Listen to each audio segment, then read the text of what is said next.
Untuk membahas situasi terkini di Iran, sudah bergabung bersama kami warga negara Indonesia di Iran sekaligus calon kandidat doktor Universitas Internasional Al-Mustafa Iran, Ismail Amin. Selamat sore waktu Indonesia, Bang Ismail. Kalau kondisi terkini saat ini di sana seperti apa?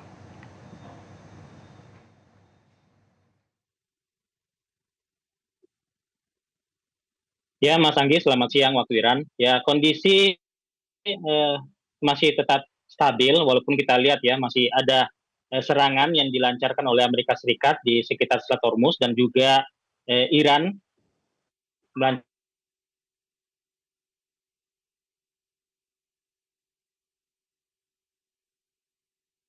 serangan balasan. Alhamdulillah kita lihat pergelaran prosesi pemakaman lancar, aman dan tertib. Dan sampai saat ini tidak ada laporan bahwa ada korban jiwa dari prosesi pemakaman tersebut.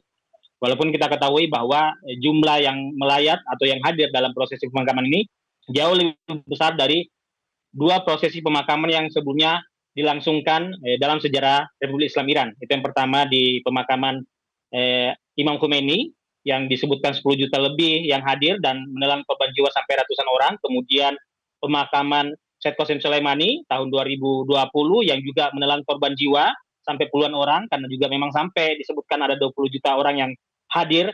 Dan saat ini prosesi pemakaman Ayatullah Said Ali Khamenei yang disebutkan secara resmi oleh media resmi Iran menyebutkan ada sekitar 40 juta yang hadir dan alhamdulillah tidak ada korban jiwa. Ini menunjukkan bahwa Iran secara pemerintahan masih berjalan normal, stabil, bisa menghandle atau melaksanakan sebuah acara yang begitu sangat besar, yang melibatkan begitu sangat banyak orang dan juga sampai dibuat sampai ke luar negeri, digelar juga di Irak, di kota Najaf dan Karbala, dan semuanya berjalan lancar. Ini menunjukkan bahwa tekanan eksternal, termasuk juga tekanan militer dari Amerika Serikat dan Israel, itu tidak bisa merusak acara yang digelar oleh Iran ini. Sampai sekarang kondisi masih tetap stabil, Mas, masih tetap dalam kondisi kondusif, dan masyarakat Iran masih tetap melanjutkan aksi-aksi demonstrasinya. Tadi malam juga kembali menggelar aksi demonstrasinya, mereka menuntut agar kemudian darah Ayatullah Ali Khamenei itu dibalas oleh otoritas Iran. Oke, ditinjau dari sudut pandang masyarakat lokal yang Anda temui sehari-hari di sana begitu, bagaimana narasi utama yang berkembang dalam menyikapi tekanan militer dari luar? Ya, di masyarakat Iran sendiri, narasi yang paling terasa itu soal harga diri nasional. Jadi orang Iran ini bisa berbeda pendapat soal banyak hal. Mereka bisa mengkritik ekonomi, kebijakan pemerintah, atau urusan sosial. Tapi kalau sudah menyangkut ancaman dari luar, biasanya itu mereka menemukan satu titik temu, yaitu Iran tidak boleh didikte oleh kekuatan asing. Ini yang sering tidak dipahami dari luar. Banyak yang mengira tekanan militer itu akan membuat masyarakat Iran mudah dipecah belah, mudah diprovokasi. Padahal seringkali yang terjadi justru sebaliknya. Tekanan dari luar justru membuat memori sejarah bangsa Iran ini menjadi aktif. Yaitu mereka pernah mengalami perang Irak-Iran, pernah mengalami sampai sekarang juga tetap mengalami sanksi, intervensi asing, pernah mengalami kudeta, dan pengalaman panjang diperlakukan tidak adil oleh kekuatan besar. Nah, masyarakat yang saya temui sehari-hari itu tidak selalu bicara bahasa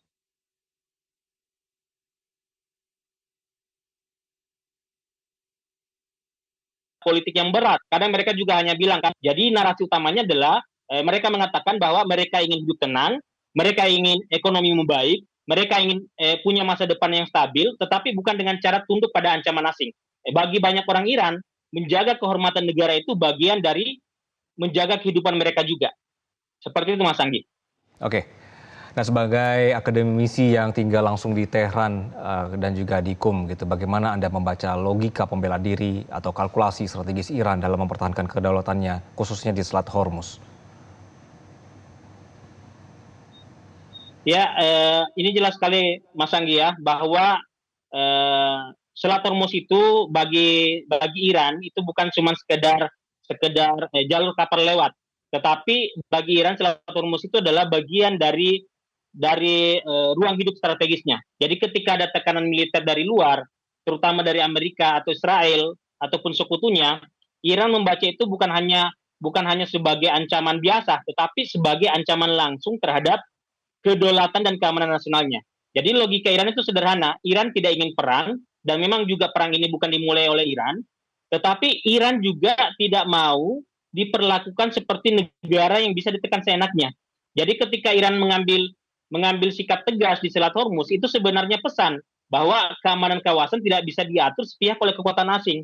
Iran ingin menunjukkan bahwa kalau ada pihak yang mengancam Iran, maka mereka juga harus paham bahwa kawasan ini punya konsekuensi strategis.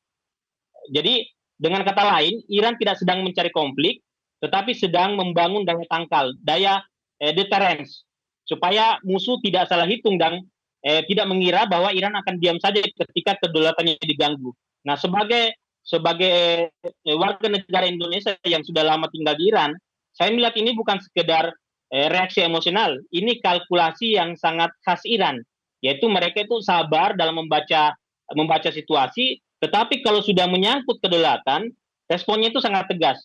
Dan kita lihat hari ini Selat Hormuz kembali ditutup dan Iran tegas kepada siapapun dari negara manapun yang berusaha melewati Selat Hormuz tanpa ada koordinasi dengan Iran, tanpa melewati regulasi atau menaati regulasi yang telah ditetapkan oleh Iran, Iran akan mengambil tindakan tegas. Dan itu dipertontonkan oleh dunia oleh Iran, karena Iran tidak ingin kedaulatannya sama sekali diganggu. Oke, bagaimana pandangan para analis atau pengamat di Iran sendiri mengenai hubungan masa depan dengan negara-negara tetangga di Teluk pasca insiden pangkalan militer asing ini?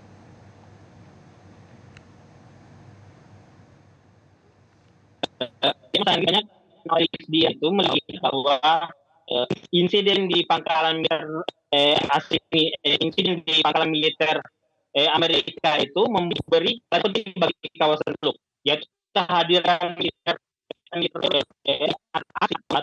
Amerika Serikat itu tidak selalu membawa keamanan. Bahkan ia selalu menekankan negara Teluk bahwa ketidakamanan itu justru hadir dari kebergantungan sebuah negara terhadap menggantungkan keamanannya kepada pihak asing. Dan ini yang dilakukan oleh negara-negara Teluk. Kadang justru membuat negara-negara kawasan itu terseret dalam konflik yang bukan sepenuhnya dengan mereka. Dan ini terbukti dengan Amerika Serikat, pangkalan militer Amerika Serikat di kawasan. Karena itu pandangan yang cukup kuat di Iran adalah bahwa masa depan kawasan itu harus dibangun oleh negara-negara kawasan sendiri. Iran, Arab Saudi, Oman, Qatar, Kuwait, Uni Emirat, Bahrain, dan Irak itu hidup dalam satu geografi yang sama. Negara luar bisa datang dan pergi, tapi negara kawasan itu di situ dan harus menanggung akibatnya. Jadi salah kalkulasi soal perang ini. Jadi membedakan antara negara kekuatan asing yang memakai wilayah mereka. Ya, suara Anda agak terputus-putus dari sini. Ya, untuk sementara Bang Ismail, mohon maaf karena waktunya terbatas. Terima kasih untuk analisis Anda. Selamat sore. Jelajahi cara baru mendapatkan informasi. Download Metro TV Extend sekarang.